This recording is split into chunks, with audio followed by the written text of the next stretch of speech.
students, നമ്മൾ ഇന്ന് process കോസ്റ്റിംഗിലെ തന്നെ വേറൊരു വീഡിയോ ആണ് പഠിക്കാൻ പോകുന്നത്. ഇന്ന് നമ്മൾ ഡീൽ ചെയ്യാൻ പോകുന്നത് ജോയിന്റ് പ്രൊഡക്ട്സിനെയും ബൈ പ്രൊഡക്ട്സിനെയും കുറിച്ചിട്ടാണ്. അപ്പോൾ പ്രോസസ് കോസ്റ്റിംഗ് എന്താണെന്നുള്ളതും പ്രോസസ് കോസ്റ്റ് അക്കൗണ്ട്സ് എങ്ങനെയാണ് പ്രിപ്പയർ ചെയ്യാന്നുള്ളതും ഒക്കെ പ്രീവിയസ് വീഡിയോയിൽ എക്സ്പ്ലെയിൻ ചെയ്തിട്ടുണ്ട്. അപ്പോൾ അത് നോക്കി എല്ലാവരും പഠിക്കുക. ദെൻ നെക്സ്റ്റ് ജോയിന്റ് പ്രൊഡക്ട്സും ബൈ പ്രൊഡക്ട്സും ആണ്. In certain industries, the raw materials introduced in a particular production process will give rise to two or more products.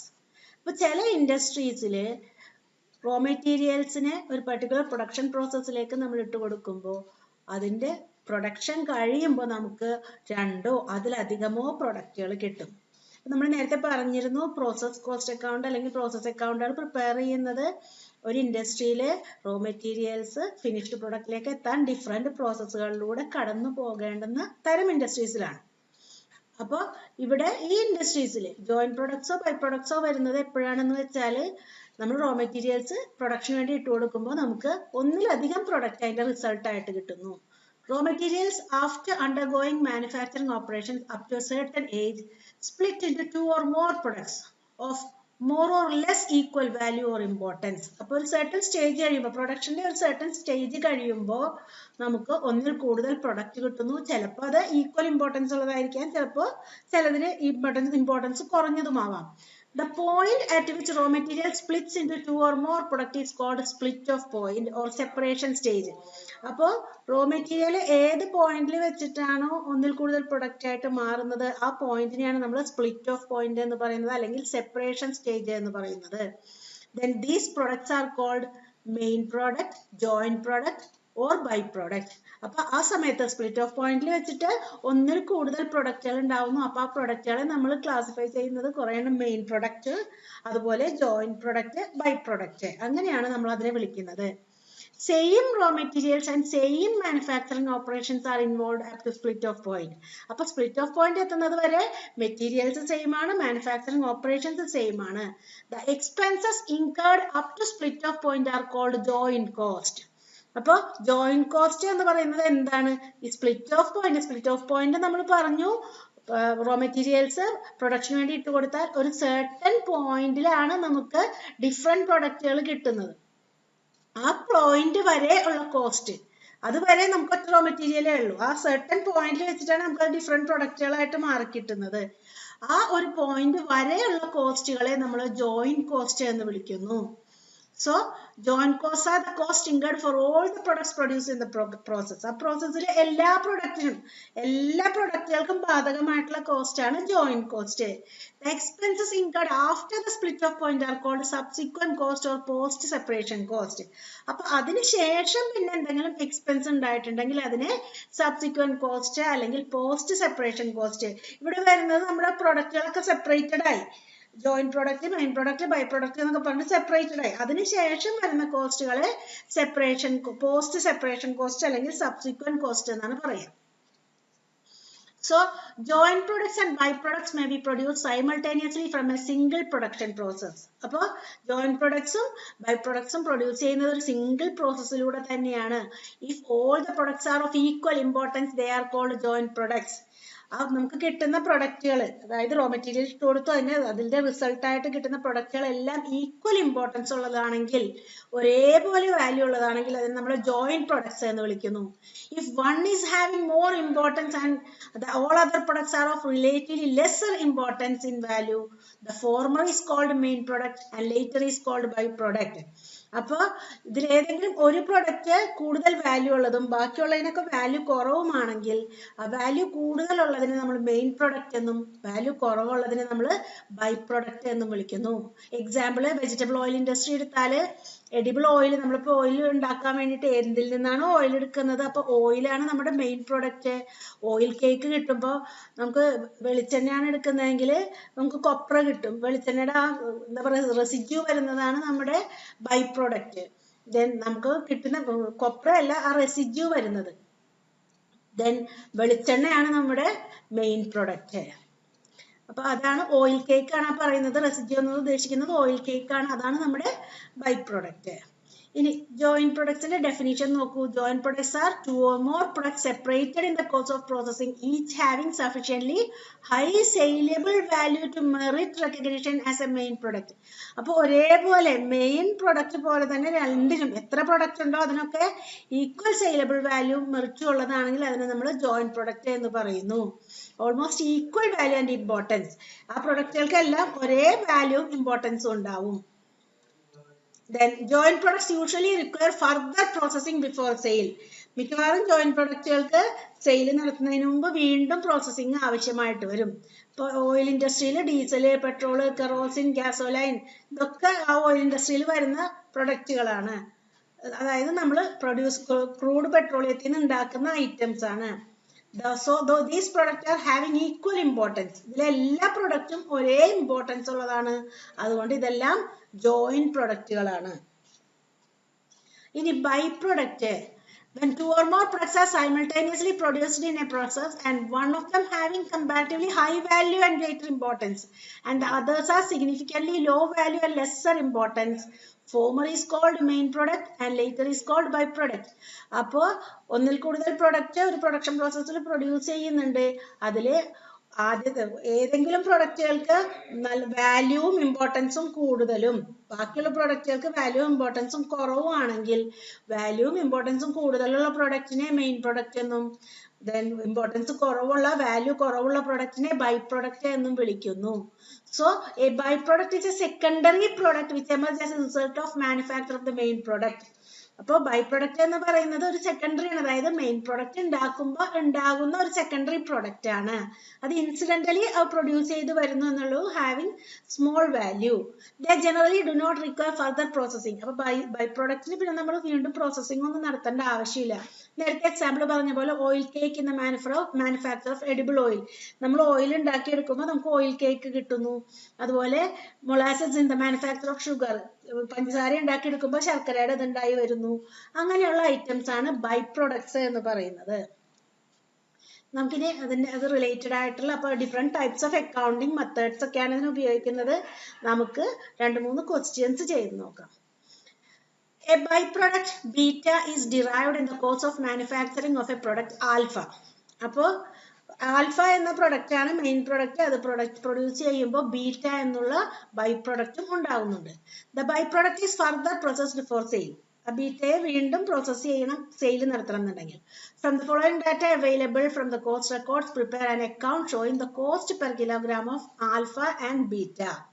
അപ്പൊ നമുക്ക് തന്നിരിക്കുന്ന ഡാറ്റ ഉപയോഗിച്ചിട്ട് നമ്മൾ ആൽഫയുടെയും മെയിൻ പ്രൊഡക്റ്റ് ആൽഫയാണ്, ബൈ പ്രൊഡക്റ്റ് ബീറ്റയാണ്, രണ്ടിന്റെയും കോസ്റ്റ് പെർ കിലോഗ്രാം കണ്ടുപിടിക്കാനാണ് പറഞ്ഞേക്കുന്നത്. നമുക്കിവിടെ ജോയിന്റ് എക്സ്പെൻസ് തന്നിട്ടുണ്ട്. അപ്പൊ ജോയിന്റ് എക്സ്പെൻസ് എന്ന് പറഞ്ഞാൽ എന്താണ്? ആ സ്പ്ലിറ്റ് ഓഫ് പോയിന്റ് വരെ വരുന്ന എക്സ്പെൻസ് ആണ്. അപ്പൊ രണ്ടിനും ബാധകമാണ്. ആൽഫക്കും ബീറ്റക്കും ഒരേപോലെ ബാധകമായിട്ടുള്ള എക്സ്പെൻസ് ആണ്. എല്ലാത്തിനെയും ബാധിക്കുന്ന എക്സ്പെൻസ് ആണ്. സെപ്പറേറ്റ് എക്സ്പെൻസ് എന്ന് പറഞ്ഞാൽ ആൽഫക്ക് വരുന്ന എക്സ്പെൻസ് ആൽഫക്ക് മാത്രം വരുന്നതും ബീറ്റക്ക് വരുന്നത് ബീറ്റക്ക് മാത്രം വരുന്ന എക്സ്പെൻസുകളുമാണ്. The quantities produced during the period under consideration were, അപ്പോൾ ആൽഫ 100 kilograms ബീറ്റ 50 kilograms ആണ് പ്രൊഡ്യൂസ് ചെയ്തത്. Then selling price of beta 120 per kilogram. Then profit അതുമ്മ കിട്ടേണ്ടുന്നത് 30% ആണ്. അപ്പൊ നമ്മളോട് പറഞ്ഞിരിക്കുന്നത് എന്താണ്? From the following data prepare an account showing the cost per kilogram. Cost per kilogram കണ്ടുപിടിക്കണം. അപ്പൊ നമുക്ക് ആദ്യം എന്താ ചെയ്യേണ്ടത്? നമുക്ക് ഈ ജോയിന്റ് കോസ്റ്റ് എത്ര വരും, ഓരോന്നിലും നമുക്ക് ജോയിന്റ് കോസ്റ്റ് എത്ര വരും എന്നുള്ളത് കണ്ടുപിടിക്കണം. അപ്പൊ share of joint expense of beta, നമുക്ക് സെല്ലിംഗ് പ്രൈസ് ഓഫ് ബീറ്റ അതെ ഇവിടെ തന്നിട്ടുണ്ട്. 120 ആണ് പെർ കിലോഗ്രാം. 50 കിലോ ആണ് ബീറ്റ പ്രൊഡ്യൂസ് ചെയ്യുന്നത്. ദെൻ ഈ 120 പെർ കിലോഗ്രാമിൽ നമുക്ക് പ്രോഫിറ്റ് കിട്ടേണ്ടുന്നത് 30% ആണ്. അപ്പോൾ സെയിൽ പ്രൈസ് 120 പെർ കിലോഗ്രാം. അപ്പൊ ടോട്ടൽ സെയിൽസ് എന്ന് പറയുമ്പോൾ 50 kilograms ആണ് പ്രൊഡ്യൂസ് ചെയ്യുന്നത്. അപ്പൊ ഇൻറ്റു സെയിൽ പ്രൈസ് എന്ന് പറയുമ്പോൾ 6000. എസ്റ്റിമേറ്റഡ് പ്രോഫിറ്റ് എന്ന് പറയുമ്പോൾ 6000ന്റെ 30%, 30% എന്ന് പറയുമ്പോൾ 1800. അപ്പൊ നമുക്കിപ്പോ എസ്റ്റിമേറ്റഡ് പ്രോഫിറ്റും കിട്ടി, സെല്ലിംഗ് പ്രൈസും കിട്ടി. സെല്ലിംഗ് പ്രൈസ് എന്ന് പറയുന്നത് എങ്ങനെയാണ് നമ്മൾ എത്തിച്ചേരുക? നമ്മൾ എത്ര പ്രൊഡക്ഷൻ എത്ര കോസ്റ്റ് വന്നു പ്ലസ് പ്രോഫിറ്റ് ആണല്ലോ നമ്മുടെ സെയിൽ പ്രൈസ്. നമുക്ക് പ്രൊഡക്ഷൻ നടത്താൻ വേണ്ടി വരുന്ന കോസ്റ്റ് പ്ലസ് പ്രോഫിറ്റ് ആണ് സെല്ലിംഗ് പ്രൈസ്. അപ്പൊ നമുക്ക് സെല്ലിംഗ് പ്രൈസും പ്രോഫിറ്റും തന്നാൽ കോസ്റ്റ് ഓഫ് പ്രൊഡക്ഷൻ കണ്ടുപിടിച്ചൂടെ? Selling price 6000, profit 1800. അപ്പൊ കോസ്റ്റ് ഓഫ് പ്രൊഡക്ഷൻ എന്ന് പറഞ്ഞാൽ 6000 മൈനസ് 1800 is equal to 4200. ഇതാണ് നമ്മുടെ cost of production of beta എന്ന് പറയുന്നത്. അതായത് ടോട്ടൽ എത്ര കോസ്റ്റ് വന്നു, ബീറ്റ പ്രൊഡ്യൂസ് ചെയ്യാൻ എത്ര കോസ്റ്റ് വന്നു. അപ്പൊ നമ്മുടെ തിയറി അനുസരിച്ചിട്ട് നമുക്ക് കോസ്റ്റ് എന്ന് പറഞ്ഞാൽ ഏതൊക്കെ തരത്തിൽ കോസ്റ്റ് വരുന്നുണ്ട്? ജോയിന്റ് എക്സ്പെൻസും ഉണ്ട്, സെപ്പറേറ്റ് എക്സ്പെൻസും ഉണ്ട്. സെപ്പറേറ്റ് എക്സ്പെൻസ് നമുക്ക് നേരിട്ട് തന്നിട്ടുണ്ട് ബീറ്റയുടേത്. പക്ഷെ ഈ ജോയിന്റ് എക്സ്പെൻസിലെ ഷെയർ കണ്ടുപിടിക്കണം. അപ്പൊ നമുക്ക് കോസ്റ്റ് ഓഫ് പ്രൊഡക്ഷൻ ഇപ്പൊ 4200 എന്ന് കിട്ടി. കോസ്റ്റ് ഓഫ് പ്രൊഡക്ഷൻ എന്ന് പറഞ്ഞാൽ എന്താണ്? ജോയിന്റ് എക്സ്പെൻസും സെപ്പറേറ്റ് എക്സ്പെൻസും കൂടെ ചേർന്നതാണ്. ഷെയർ ഓഫ് ജോയിന്റ് എക്സ്പെൻസും സെപ്പറേറ്റ് എക്സ്പെൻസും കൂടെ ചേർന്നതാണ്. അപ്പൊ നമുക്ക് ഷെയർ ഓഫ് ജോയിന്റ് എക്സ്പെൻസ് കണ്ടുപിടിക്കാൻ എന്ത് ചെയ്താൽ മതി? കോസ്റ്റ് ഓഫ് പ്രൊഡക്ഷനിൽ നിന്നും സെപ്പറേറ്റ് എക്സ്പെൻസ് ലെസ് ചെയ്താൽ നമുക്ക് ജോയിന്റ് എക്സ്പെൻസിന്റെ ഷെയർ കിട്ടും.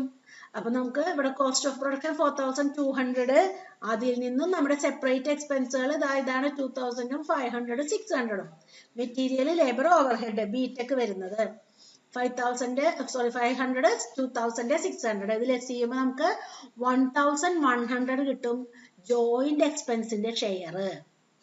അപ്പൊ നമുക്കത് ജോയിന്റ് എക്സ്പെൻസിന്റെ ഷെയർ കിട്ടി, അതുപോലെ സെപ്പറേറ്റ് എക്സ്പെൻസ് കിട്ടി. അപ്പൊ നമുക്ക് കോസ്റ്റ് ഓഫ് പ്രൊഡക്ഷൻ കിട്ടി, പ്രോഫിറ്റ് കിട്ടി, സെല്ലിംഗ് പ്രൈസ് കിട്ടി, എല്ലാ ഡീറ്റെയിലും ബീറ്റയുടെ കിട്ടി. അപ്പൊ ഇനി നമുക്ക് നെക്സ്റ്റ് വരുന്നത് ആൽഫയുടെ ഷെയർ ഓഫ് ജോയിന്റ് എക്സ്പെൻസ് കണ്ടുപിടിക്കണം. അപ്പോൾ നമുക്ക് ടോട്ടൽ ജോയിന്റ് എക്സ്പെൻസിൽ നിന്ന് എന്ത് ചെയ്താൽ മതി? ബീറ്റയുടേത് കിട്ടി. 2 പ്രൊഡക്റ്റ് അല്ലേ പ്രൊഡ്യൂസ് ചെയ്യുന്നുള്ളൂ, ആൽഫയും ബീറ്റയും.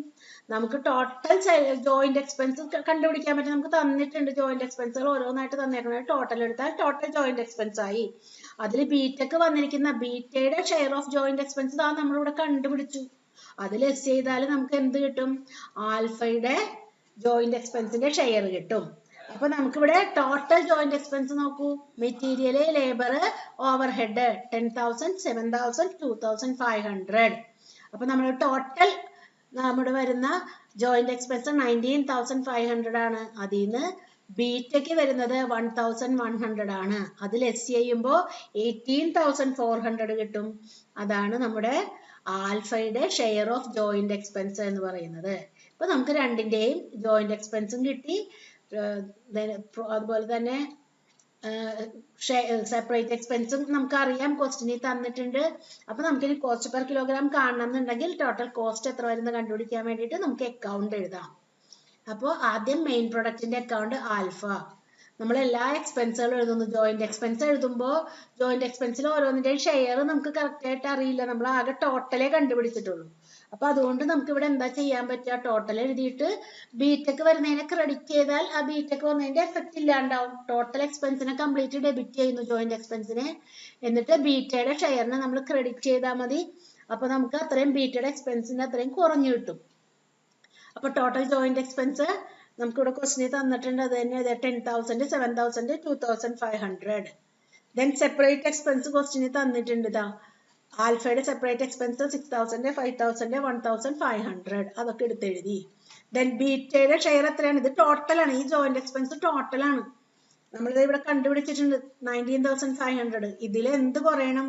ബീറ്റയുടെ ഷെയർ ഓഫ് ജോയിന്റ് എക്സ്പെൻസ് ഉണ്ട്. അപ്പൊ നമ്മൾ അത് ലെസ് ചെയ്യുന്നു ബൈ ബീറ്റാസ് അക്കൗണ്ട് 1,100. ഇനി നമുക്ക് അക്കൗണ്ട് ബാലൻസ് ചെയ്യുമ്പോൾ നമുക്ക് കിട്ടുന്നതാണ് by cost of production. Alpha produce ചെയ്യാൻ നമുക്ക് എത്ര കോസ്റ്റ് വന്നു? ബീറ്റയുടെ നമുക്ക് കിട്ടിയിട്ടുണ്ട് ഓൾറെഡി, എങ്കിലും നമുക്ക് വേണമെങ്കിൽ അക്കൗണ്ട് എഴുതാൻ മാത്രം. പക്ഷെ ആൽഫയുടെ കോസ്റ്റ് ഓഫ് പ്രൊഡക്ഷൻ നമ്മൾ കണ്ടുപിടിച്ചിട്ടില്ല. അപ്പൊ ആൽഫയുടെ കോസ്റ്റ് ഓഫ് പ്രൊഡക്ഷൻ കണ്ടുപിടിക്കാൻ വേണ്ടിയിട്ടാണ് നമ്മളിവിടെ അക്കൗണ്ട് എഴുതിയത്. ഇനി നമ്മൾ ബീറ്റയുടെ അക്കൗണ്ട് എഴുതുമ്പോൾ ആദ്യം നമ്മൾ ഈ ട്രാൻസ്ഫർ റെക്കോർഡ് ചെയ്യാം ടു ആൽഫാസ് അക്കൗണ്ട് 1,100. ഇനി നമുക്ക് ബീറ്റയുടെ സെപ്പറേറ്റ് എക്സ്പെൻസ്, പക്ഷെ നമുക്ക് ഇവിടെ കിട്ടിയത് എന്താണിത്? ഇത് ഷെയർ ഓഫ് ജോയിന്റ് എക്സ്പെൻസ് ആണ്. ഇനി സെപ്പറേറ്റ് എക്സ്പെൻസിന്റെ ടോട്ടൽ എടുത്ത് എഴുതാം. സെപ്പറേറ്റ് എക്സ്പെൻസ് ഇതാ 2,000, 500, 600. അപ്പൊ നമുക്ക് 3,100 കിട്ടും അതിന്റെ ടോട്ടൽ. ഇതിന്റെ ഈ ടോട്ടലാണ് ബൈ കോസ്റ്റ് ഓഫ് പ്രൊഡക്ഷൻ. ഇത് തന്നെയാണ് നമുക്ക് ഇവിടെ നമ്മൾ ചെയ്യുമ്പോൾ കിട്ടിയിരിക്കുന്നു ബൈ കോസ്റ്റ് ഓഫ് പ്രൊഡക്ഷൻ 4,200. നമ്മളത് അക്കൗണ്ടിന്റെ രൂപത്തിൽ എഴുതിയെന്ന് മാത്രം. അപ്പൊ നമ്മളോട് ഇവിടെ പറഞ്ഞിട്ടുണ്ട് ആൽഫയുടെയും ബീറ്റയുടെയും കോസ്റ്റ് പെർ കിലോഗ്രാം കണ്ടുപിടിക്കണം എന്ന് ക്വസ്റ്റ്യനിൽ പറഞ്ഞിട്ടുണ്ട്. അപ്പൊ പെർ കിലോഗ്രാം എന്ന് പറയുമ്പോൾ ആൽഫക്ക് കോസ്റ്റ് ഓഫ് പ്രൊഡക്ഷൻ വന്നിരിക്കുന്നത് 30,900. ആൽഫ പ്രൊഡ്യൂസ് ചെയ്യുന്നത് എത്ര കിലോ ആണ്? 100 കിലോ. ബീറ്റ 50 കിലോയും. അപ്പോൾ 30,900 ഡിവൈഡഡ് ബൈ 100 വരുമ്പോൾ ആൽഫയുടെ പെർ കിലോഗ്രാം റേറ്റ് 309. ദെൻ ബീറ്റക്ക് 4,200 ആണ് കോസ്റ്റ് വരുന്നത്. 50 kilograms ആണ് ബീറ്റ പ്രൊഡ്യൂസ് ചെയ്യുന്നത്. അപ്പൊ അതിന്റെ കോസ്റ്റ് വരുന്നത് 84 per kilogram. ഇനി നമുക്ക് അടുത്തത് ഇതുപോലെ തന്നെ ജോയിന്റ് കോസ്റ്റ് അപ്പോർഷൻ ചെയ്യുന്ന വേറൊരു ക്വസ്റ്റ്യൻ കൂടെ നമുക്ക് നോക്കാം. നമുക്ക് ജോയിന്റ് കോസ്റ്റ് എന്ന് പറഞ്ഞാൽ എന്താണ്? സ്പ്ലിറ്റ് ഓഫ് പോയിന്റ് വരെ വരുന്ന കോസ്റ്റ് ആണ്. എന്താണ് ഈ സ്പ്ലിറ്റ് ഓഫ് പോയിന്റ്? ചില ഇൻഡസ്ട്രീസിൽ റോ മെറ്റീരിയൽസിനെ ഫിനിഷ്ഡ് പ്രൊഡക്റ്റ് ആയിട്ട് കൺവേർട്ട് ചെയ്ത് വരുമ്പോൾ ചില പോയിന്റിൽ വെച്ചിട്ട് ഒന്നിൽ കൂടുതൽ പ്രൊഡക്റ്റുകൾ ഉണ്ടായിട്ട് വരുന്നു. ആ ഒരു പോയിന്റിനെയാണ് നമ്മൾ എന്ത് വിളിക്കുന്നത്? സ്പ്ലിറ്റ് ഓഫ് പോയിന്റ് എന്ന് പറയുന്നത്. അപ്പൊ ആ പ്രൊഡക്റ്റുകൾ ചിലപ്പോൾ എല്ലാം ഈക്വൽ ഇമ്പോർട്ടൻസ് ഉള്ളതാവാമെങ്കിൽ അതിനെ നമ്മൾ ജോയിന്റ് പ്രൊഡക്റ്റ് എന്ന് വിളിക്കുന്നു. ചിലതിന് ഇമ്പോർട്ടൻസ് കൂടുതലും ചിലതിന് ഇമ്പോർട്ടൻസ് കുറവുമാണെങ്കിൽ ഇമ്പോർട്ടൻസ് കൂടുതലുള്ളതിന് മെയിൻ പ്രൊഡക്റ്റ് എന്നും അല്ലാത്തതിനെ ബൈ പ്രൊഡക്റ്റ് എന്നും വിളിക്കുന്നു. അപ്പൊ നമ്മളിപ്പോ ചെയ്യാൻ പോകുന്നത് നമ്മൾ പറഞ്ഞ സ്പ്ലിറ്റ് ഓഫ് പോയിന്റ് വരെയുള്ള കോസ്റ്റ് ആണ് ജോയിന്റ് കോസ്റ്റ്. അത് എല്ലാത്തിനും ബാധകമാണ്. അപ്പൊ ഓരോന്നിനും എത്ര വന്നു എന്നുള്ളത് കണ്ടുപിടിക്കാൻ വേണ്ടി നമുക്ക് എന്ത് ചെയ്യാൻ പറ്റും? അപ്പോർഷൻ ചെയ്ത് കൊടുക്കാൻ പറ്റും. ഓരോന്നിന്റെയും ജോയിന്റ് കോസ്റ്റിന്റെ ഷെയർ കണ്ടുപിടിക്കാൻ വേണ്ടിയിട്ട് അപ്പോർഷൻ ചെയ്യാൻ പറ്റും. അപ്പൊ അപ്പോർഷൻ ചെയ്യുന്ന ഒരു ക്വസ്റ്റ്യൻ ആണ് നമ്മൾ അടുത്തത് ചെയ്യാൻ പോകുന്നത്. The joint expense of 3 products A, B, C are as follows. എല്ലാ 3 പ്രൊഡക്റ്റിന്റെയും കൂടെ ജോയിന്റ് കോസ്റ്റ് ആണ് തന്നിരിക്കുന്നത്. മെറ്റീരിയൽ ടോട്ടൽ 8,000 വന്നിരിക്കുന്നു, labour 7,500, overheads 4,500, total joint cost 20,000. Subsequent cost ഓരോന്നിനും വന്നിട്ടുണ്ട്. സ്പ്ലിറ്റ് ഓഫ് പോയിന്റ് കഴിഞ്ഞിട്ട് സബ്സിക്വന്റ് കോസ്റ്റുകൾ വന്നിരിക്കുന്നതാണ് തന്നിരിക്കുന്നത്. മെറ്റീരിയൽ, ലേബർ, ഓവർഹെഡും എക്കും ബിക്കും സിക്കും തന്നിട്ടുണ്ട്. ദെൻ എയുടെ സെയിൽസ് എന്ന് പറയുന്നത് 20,000 ആണ്, ബിയുടെ സെയിൽസ് 15,000 rupees ആണ്, സിയുടേത് 8,000 rupees ആണ്. ഈ സെയിൽസും പ്രോഫിറ്റ് എക്ക് 30% ആണ് എസ്റ്റിമേറ്റ് ചെയ്യുന്നത്, ബി 20%ഉം സി 25%ഉം. നമ്മളോട് ജോയിന്റ് കോസ്റ്റിന്റെ അപ്പോർഷൻമെന്റ് എങ്ങനെയെന്നാണ് കാണിക്കാൻ പറഞ്ഞിരിക്കുന്നത്. അപ്പൊ നമുക്കിതൊരു ടാബുലാർ ഫോമിൽ ടേബിൾ ആയിട്ട് നമുക്ക് റെക്കോർഡ് ചെയ്യാം. 3 പ്രൊഡക്റ്റുകളാണ് എയും ബിയും സിയും. ഇതിന്റെ സെയിൽസ് നമുക്ക് തന്നിട്ടുണ്ട്. സെയിൽസും പ്രോഫിറ്റ് നേരത്തെ ചെയ്തതുപോലെ തന്നെ പ്രോഫിറ്റ് പെർസെൻറ്റേജ് തന്നിട്ടുണ്ട്. അപ്പൊ സെയിൽസിൽ നിന്നും പ്രോഫിറ്റ് കുറച്ചിട്ടുണ്ടെങ്കിൽ നമുക്ക് എന്താ കിട്ടുക? നമുക്ക് നമ്മുടെ എസ്റ്റിമേറ്റഡ് കോസ്റ്റ് ഓഫ് സെയിൽസ്, അതായത് നമുക്ക് സെയിൽസ് നടത്തുന്നത് വരെ, സെയിൽസിന് മുമ്പുള്ള ആ സ്റ്റേജ് വരെ എത്ര കോസ്റ്റ് വന്നു എന്ന് കണ്ടുപിടിക്കാൻ പറ്റും. പിന്നെ നമ്മൾ അതിൽ നിന്ന് എന്തൊക്കെ കുറക്കണം? നമുക്ക് കുറക്കാനുള്ളത് സബ്സിക്വന്റ് കോസ്റ്റ് ഉണ്ട്, ഷെയർ ഓഫ് ജോയിന്റ് കോസ്റ്റ് ഉണ്ട്. നമുക്ക് ഇവിടെ വേണ്ടത് ജോയിന്റ് കോസ്റ്റിനെ നമ്മൾ, അപ്പൊ സബ്സിക്വന്റ് കോസ്റ്റ് കുറച്ചാൽ നമുക്ക് പിന്നെ കിട്ടുന്നത് ജോയിന്റ് കോസ്റ്റ് കിട്ടും. അപ്പൊ ആ ജോയിന്റ് കോസ്റ്റിനെ നമുക്ക് അപ്പോർഷൻ ചെയ്ത് അല്ലെങ്കിൽ ഡിവൈഡ് ചെയ്ത് കൊടുക്കണം. അപ്പോൾ നമുക്ക് 3 പ്രൊഡക്റ്റിന്റെയും സെയിൽസ് ഇവിടെ തന്നിട്ട് 20,000, 15,000, 8,000. അപ്പൊ അതെടുത്ത് എഴുതി. പ്രോഫിറ്റിന്റെ റേഷ്യോ പെർസെൻറ്റേജ് തന്നിട്ട് 30, 20, 25.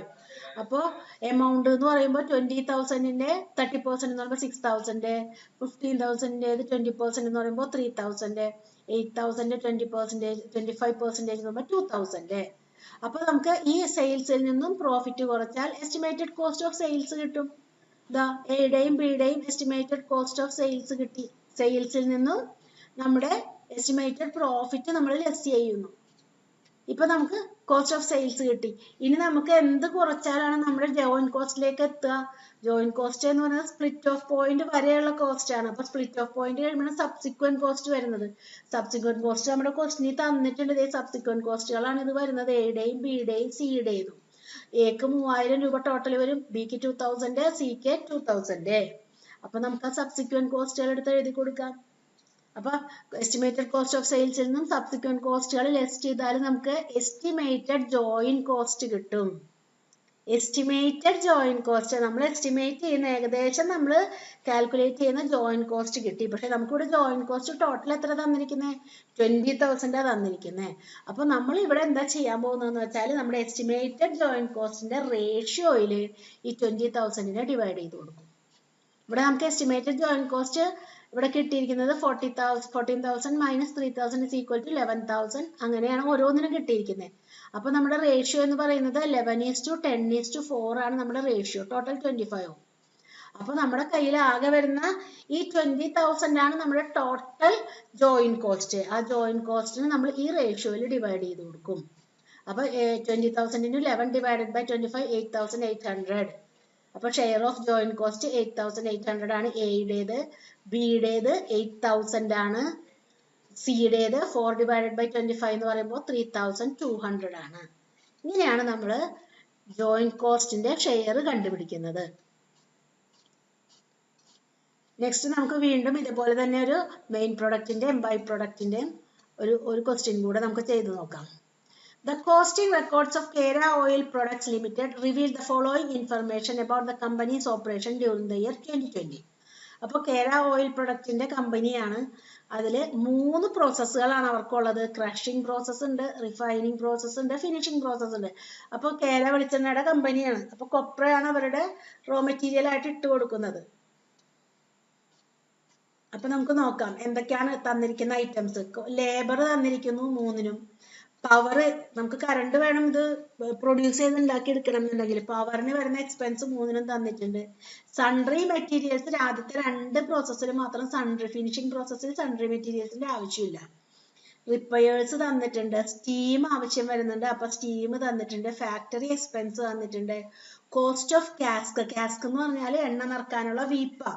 അപ്പൊ ആദ്യത്തെ പ്രോസസ്സിലൊന്നും നിറച്ചു വെക്കണ്ട, ഫിനിഷിംഗ് പ്രോസസ് ലാസ്റ്റ് പ്രോസസ്സ് കഴിയുമ്പോഴേ ആ റിഫൈൻഡ് ഓയിൽ നിറക്കാൻ വീപ്പ മതി. അപ്പൊ ആ എണ്ണ നിറക്കണ വീപ്പ ലാസ്റ്റ് പ്രോസസ്സിലാണ് അതിന്റെ കോസ്റ്റ് വന്നിരിക്കുന്നത്. പിന്നെ എന്തൊക്കെ പറഞ്ഞിരിക്കുന്നത്, 3200 tons of crude oil were produced. അപ്പോൾ ആദ്യത്തെ ക്രഷിംഗ് പ്രോസസ്സിൽ നിന്നും ആണ് ക്രൂഡ് ഓയിൽ ഉണ്ടാക്കിയെടുക്കുന്നത്. അത് എത്രയുണ്ട്, 3200 tons. Then റിഫൈനിങ് പ്രോസസ്സ് കഴിഞ്ഞപ്പോഴോ 2600 tons ആണ് വന്നിരിക്കുന്നത്. ഇത് നമ്മൾ പ്രീവിയസ് ക്വസ്റ്റ്യനില് ആദ്യത്തെ പ്രോഡക്റ്റ് പ്രോസസ്സിന്റെ ഔട്ട്പുട്ട് സെക്കൻഡ് പ്രോസസ്സിന്റെ ഇൻപുട്ട് ആകുന്നു. സെയിം പ്രൊസീജിയർ തന്നെയാണ്. Then next ഫിനിഷിംഗ് പ്രോസസ്സിലേക്ക് വരുമ്പോൾ നമുക്ക് ഫിനിഷ്ഡ് ഫോർ ഡെലിവറി 2550 units ആണ്. നമുക്ക് നോർമൽ ലോസ് അബ്നോർമൽ ലോസ് ഒക്കെ കണ്ടുപിടിക്കുന്നതിന് വേണ്ടിയിട്ടാണ് ഈ ഫിനിഷ്ഡ് യൂണിറ്റ് തന്നേക്കുന്നത്. Then കൊപ്ര സാക്സ് സോൾഡ് 440. കൊപ്ര കൊണ്ടുവന്ന ചാക്ക് വിറ്റിരിക്കുന്നു 440. ഇതിന്റെ കോസ്റ്റ് കാണിക്കുമ്പോൾ നമുക്ക് എപ്പോഴും ഏതിലാണ്, നമ്മൾ എവിടെയാ കൊപ്ര എടുക്കുക, ആദ്യത്തിൽ ക്രഷിംഗ് പ്രോസസ്സിൽ തന്നെ നമ്മൾ കൊപ്ര എടുക്കും. അപ്പൊ അതുകൊണ്ട് തന്നെ അത് കഴിഞ്ഞാൽ ഉടൻ തന്നെ നമുക്കത് വിൽക്കാം. അപ്പൊ നമുക്ക് ക്രഷിംഗ് പ്രോസസ്സിൽ അത് കാണിക്കാം. എവിടെ കാണിച്ചാലും പ്രശ്നം ഉണ്ടായിട്ടില്ല. പക്ഷെ ക്രഷിംഗ് പ്രോസസ്സോടുകൂടി തന്നെ നമുക്കത് ക്രഷിങ്ങിന് വേണ്ടി ഇട്ട് കഴിഞ്ഞാൽ ഉടനെ തന്നെ അത് വിൽക്കാം. അപ്പൊ അതുകൊണ്ട് നമുക്കത് ഫസ്റ്റ് പ്രോസസ്സിൽ തന്നെ ഈ എക്സ്പെൻസ് കാണിക്കാം. എക്സ്പെൻസ് അല്ല, സാക്ക് വിറ്റ് കിട്ടിയ സെയിൽസിന്റെ എമൗണ്ട് നമുക്ക് ആ ഫസ്റ്റ് പ്രോസസ്സിന്റെ അക്കൗണ്ടിൽ തന്നെ, അതായത് ക്രഷിംഗ് പ്രോസസ് അക്കൗണ്ടിൽ തന്നെ നമുക്ക് ആ ഗെയിൻ ആയിട്ട് അത് കാണിക്കാം. Then 1925 tons of copra residue sold. ഈ കൊപ്രയുടെ അവശിഷ്ടങ്ങൾ, അതായത് റെസിഡ്യൂ എന്ന് പറഞ്ഞാൽ എന്താണ്, മറ്റേ ഓയിൽ കേക്ക്, അത് 12,100 rupeesനുള്ളത് 1925 tons വിറ്റു. Then loss in weight in crushing പ്രോസസ്സിൽ വെയിറ്റ് ലോസ് ഉണ്ടായിട്ടുണ്ട് 275 tons. അതിന് പ്രത്യേകിച്ച് വിലയൊന്നും പറഞ്ഞിട്ടില്ല, നമുക്ക് ലോസ് ഉണ്ടായി എന്ന് മാത്രമേ പറഞ്ഞിട്ടുള്ളൂ. Then 500 tons of byproducts obtained from refining process were sold for 7,425. ഇനി നമ്മുടെ റിഫൈനിങ്, ഇതിപ്പോ നമ്മൾ ഈ പറഞ്ഞതൊക്കെ ക്രഷിംഗ് പ്രോസസ്സിലെ കാര്യങ്ങളാണ്. Then റിഫൈനിങ് പ്രോസസ്സിലേക്ക് വരുമ്പോഴോ 500 tons നമുക്ക് എന്തായി മാറിയിട്ടുണ്ട്, ബൈ പ്രോഡക്റ്റ് കിട്ടിയിട്ടുണ്ട്. റിഫൈനിങ് പ്രോസസ്സിൽ നമുക്ക് ബൈ പ്രോഡക്റ്റ് വന്നു 500 tons. അത് വിറ്റപ്പോൾ നമുക്ക് 7,425 കിട്ടി. Then ആദ്യത്തെ പ്രോസസ്സിലേക്ക്, ഫസ്റ്റ് പ്രോസസ്സായ ക്രഷിങ്ങിലേക്ക് കൊപ്ര ഇൻട്രൊഡ്യൂസ് ചെയ്യുന്നത് എത്രയാണ്, 5,400 tons at the rate of 10 rupees. ഇനി നമ്മളോട് കോസ്റ്റ് അക്കൗണ്ട് പ്രിപ്പയർ ചെയ്യാൻ പറഞ്ഞിരിക്കുന്നു. എന്നിട്ട് total cost per ton of finished ഓയിലും കണ്ടുപിടിക്കാൻ പറഞ്ഞിട്ടുണ്ട്. അപ്പൊ നമ്മൾ പ്രോസസ് അക്കൗണ്ട് എഴുതുന്നത് പോലെ തന്നെയാണ് നമ്മൾ ഇവിടെയും എഴുതുന്നത്. ദെൻ ഇവിടെ നമുക്ക് ബൈ പ്രൊഡക്റ്റ് വരുന്നുണ്ട് എന്ന് മാത്രമേ വ്യത്യാസമുള്ളൂ. അപ്പോൾ ഓരോ പ്രോസസ്സിന്റെയും അക്കൗണ്ട് എഴുതണം. Crushing process account, refining process account, finishing process account. അപ്പൊ ക്രഷിങ്ങിലേക്ക് ആദ്യം കൊപ്ര കൊണ്ടുവരുന്നത് 5,400 tons ആണ് 10 രൂപ വെച്ചിട്ട്. അപ്പൊ ഫസ്റ്റ് ക്രഷിംഗ് പ്രോസസ് 5,000 കൊപ്ര ഇൻട്രൊഡ്യൂസ്ഡ്, ദെൻ അതിന്റെ എമൗണ്ട്. ഇനി നമുക്ക് വന്നിരിക്കുന്ന എല്ലാ എക്സ്പെൻസുകളും എന്തൊക്കെയുണ്ട്, labour, power, sundry material, repair, steam, factory expense വരെ, ഫാക്ടറി എക്സ്പെൻസ് വരെ എല്ലാ എക്സ്പെൻസുകളെയും പ്രോസസ് അക്കൗണ്ടിൽ ചെയ്യുന്നത് പോലെ തന്നെ ഡെബിറ്റ് ചെയ്തു. ഇനി നമ്മൾ loss in weight normal loss ഉണ്ടെങ്കിൽ അതിനെ ക്രെഡിറ്റ് ചെയ്യണം. ഒപ്പം തന്നെ സെയിൽ ഓഫ് സ്ക്രാപ്പ് ഒക്കെ ഉണ്ടെങ്കിൽ നമ്മൾ കാണിക്കാറുണ്ട്. നോർമൽ ലോസിൽ നമുക്ക് സ്ക്രാപ്പ് വരുന്നുണ്ടെങ്കിൽ നമ്മൾ സ്ക്രാപ്പ് വാല്യൂ കാണിക്കാറുണ്ട്. ആ കൂട്ടത്തിലാണ് അതേപോലെയാണ് നമ്മളിവിടെ ചാക്ക് വിൽക്കുമ്പോൾ ആ സാക്ക് കൊപ്ര കൊണ്ടുവന്ന സാക്കിന്റെ വാല്യൂ നമ്മളിവിടെ കാണിക്കുന്നു. By sale of sack 440. Then കൊപ്രയുടെ റെസിഡ്യൂ വിറ്റിട്ടുണ്ട്. റെസിഡ്യൂ വിറ്റിരിക്കുന്നു 1925 യൂണിറ്റ്സ് 12,100 യൂണിറ്റിന്. ദെൻ പിന്നെ എന്താ പറഞ്ഞിരിക്കുന്നത്, ലോസ് ഇൻ വെയിറ്റ് ഉണ്ടായിട്ടുണ്ട് 275 ടൺസ്. അപ്പൊ നമുക്ക് ലോസ് ഇൻ വെയിറ്റ് എഴുതാം 275 ടൺസ്. ഇനി നമുക്ക് ഔട്ട്പുട്ട് തന്നിരിക്കുന്നു 3200 ടൺസ്. അപ്പൊ നമ്മൾ ബൈ ഔട്ട്പുട്ട് 3200 ടൺസ്. ഇപ്പൊ നമുക്ക് അക്കൗണ്ട് ബാലൻസ് ചെയ്യൽ എക്സ്പെൻസ് ഇപ്പൊ ഈ കോളം നമുക്ക് ബാലൻസ് ആയി. കാരണം നമ്മുടെ ലോസ് ഇൻ വെയിറ്റും കൊപ്ര റെസിഡ്യൂം ഒക്കെ കൂടെ കൂടിയപ്പോൾ 5400 തന്നെ വന്നു. ദെൻ എക്സ്പെൻസ് ആയിട്ട് ടോട്ടൽ ചെയ്യുന്നു. അതിൽ നിന്ന് നമ്മൾ ഈ രണ്ട് ഫിഗറുകൾ ലെസ് ചെയ്യുമ്പോൾ കിട്ടുന്ന ബാലൻസിങ് ഫിഗർ ആണ് നമ്മുടെ ക്രഷിംഗ് പ്രോസസ്സിലെ ഔട്ട്പുട്ടിന്റെ വാല്യൂ. ഈ എമൗണ്ട് വെച്ചിട്ടാണ് നമ്മൾ റിഫൈനിങ് പ്രോസസ്സ് സ്റ്റാർട്ട് ചെയ്യുന്നത്. ദെൻ റിഫൈനിങ് പ്രോസസ്സിൽ വരുന്ന ലേബർ മുതൽ ഫാക്ടറി എക്സ്പെൻസ് വരെയുള്ള എല്ലാ എക്സ്പെൻസുകളും എടുത്തെഴുതി. ഇനി റിഫൈനിങ് പ്രോസസ്സിൽ എന്താ പറഞ്ഞിരിക്കുന്നത്, 500 tons of by product obtained. അത് വിറ്റിരിക്കുന്നത് 7425. അപ്പൊ നമ്മളിവിടെ 3200 ടൺസ് ഇട്ട് കൊടുത്തു. അതിൽ ബൈ പ്രൊഡക്റ്റ് 500 ടൺസ് കിട്ടി. ദെൻ വേറെ പ്രത്യേകിച്ചൊന്നും നമ്മളോട് പറഞ്ഞിട്ടില്ല അവിടെ. പിന്നെ റിഫൈനിങ് പ്രോസസ്സിൽ വേറെ കാര്യങ്ങളൊന്നും പറഞ്ഞിട്ടില്ല. അപ്പൊ നമ്മള് നോക്കാം ഫിനിഷ്ഡ് പ്രോഡക്റ്റ് എത്രയുണ്ട് നോക്കാം. ഫിനിഷ്ഡ് നമുക്ക് കിട്ടുന്നത് റിഫൈനിങ് പ്രോസസ്സിലെ 2600 ടൺസ് ആണ്. അപ്പൊ നോക്കൂ, output transferred to finishing process എത്രയുണ്ട്, 2600. 3200 നിന്നും 500 പോയി കഴിഞ്ഞാൽ നമുക്ക് ശരിക്കും കിട്ടേണ്ടിയിരുന്നത് 2700 ആണ്. പക്ഷെ ഇവിടെ എത്ര വന്നിട്ടുള്ളൂ, ഔട്ട്പുട്ട് 2600 വന്നിട്ടുള്ളൂ. അപ്പൊ നേരത്തെ നമ്മൾ പഠിച്ചിരുന്ന പോലെ നമുക്ക് വീണ്ടും അവിടെ ലോസ് വന്നു. അത് ലോസ് ഇൻ വെയിറ്റ് ആയിട്ടാണ് നമ്മൾ ഇവിടെ എടുക്കുന്നത്. കാരണം നമുക്ക് അതിന് വാല്യൂം ഇല്ല, ഒന്നും തന്നിട്ടില്ല. അപ്പൊ ലോസ് ഇൻ വെയിറ്റ് അവിടെ വന്നു 100 കിലോഗ്രാംസിൻ്റെത്. ഇനി നമ്മൾ അക്കൗണ്ട് ബാലൻസ് ചെയ്യുന്നു. ഇപ്പൊ നമുക്ക് രണ്ട് സൈഡ് യൂണിറ്റ് കോളം ടാലി ആയി. ഇനി നമ്മൾ എമൗണ്ട് ബോർഡ് കൊടുക്കുന്നു, ഇപ്പുറത്തേക്ക് എഴുതുന്നു.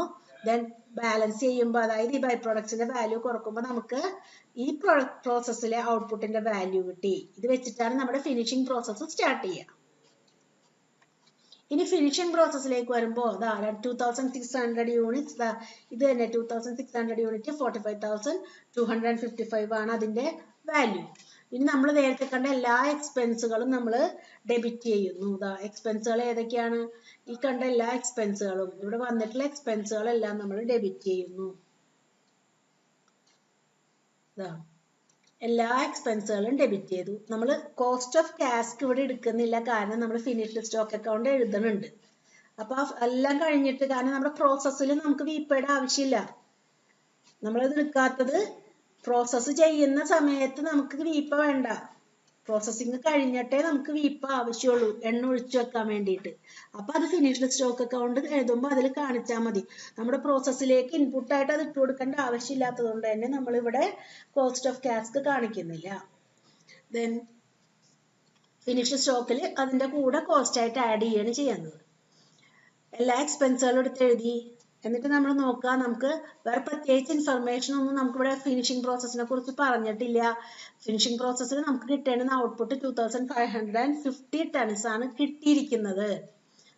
By finished stock 2550 units. നമ്മൾ എത്ര യൂണിറ്റ് ഇൻപുട്ട് ഇട്ട് കൊടുത്തിട്ടുണ്ട്, 2600 യൂണിറ്റ്.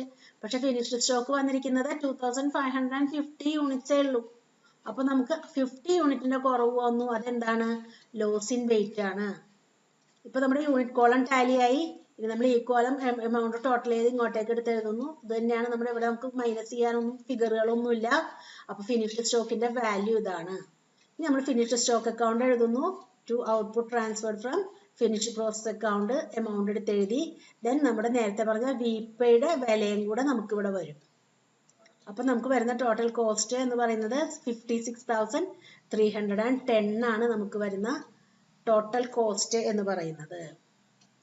നമുക്കിവിടെ ചോദിച്ചിട്ടുണ്ട്, പെർ യൂണിറ്റ് കോസ്റ്റ് ചോദിച്ചിട്ടുണ്ട്. ക്രൂഡ് ഓയിലിന്റെയും റിഫൈൻഡ് ഓയിലിന്റെയും ഫിനിഷ്ഡ് ഓയിലിന്റെയും അവസാനം ഫിനിഷ്ഡ് പ്രൊഡക്റ്റിലേക്ക് വരുമ്പോൾ നമുക്ക് വിപയുടെ വിലയും കൂടെ വന്നിട്ടുള്ള വിലയും കൂടെയാണ് നമുക്ക് കാണേണ്ടത്. അപ്പൊ ക്രൂഡ് ഓയിലിന്റെ വരുമ്പോൾ നമുക്ക് ഫസ്റ്റ് നമ്മുടെ പ്രോസസ്സിൽ എത്രയാണ് 47,400 യൂണിറ്റ്സ് ആണ് ഇൻപുട്ട് ഇട്ടിരിക്കുന്നത്. ഇവിടെ എത്രയാണ് നമ്മുടെ ഇത്, എത്ര ഔട്ട്പുട്ട് ഉണ്ട്, എത്ര യൂണിറ്റിനാണ് 47,400? 3,200 യൂണിറ്റിനാണ് നമുക്ക് 47,400 വന്നിരിക്കുന്നത്. കണ്ടോ? അപ്പൊ 47,400 divided by 3,200 unit is equal to 14.81. Refined ഓയിലിലേക്ക് വരുമ്പോ ഇതാ 45,255 ആണ് 2600 കിലോഗ്രാം ഓയിലിന് വരുന്നത്. അപ്പോൾ 45,255 ഡിവൈഡഡ് ബൈ 2,600, 70 rupees 40 പൈസ. അതേപോലെ തന്നെ നമ്മൾ ഫിനിഷ്ഡ് ഓയിലിന്റെ വില കണ്ടുപിടിക്കുന്നു.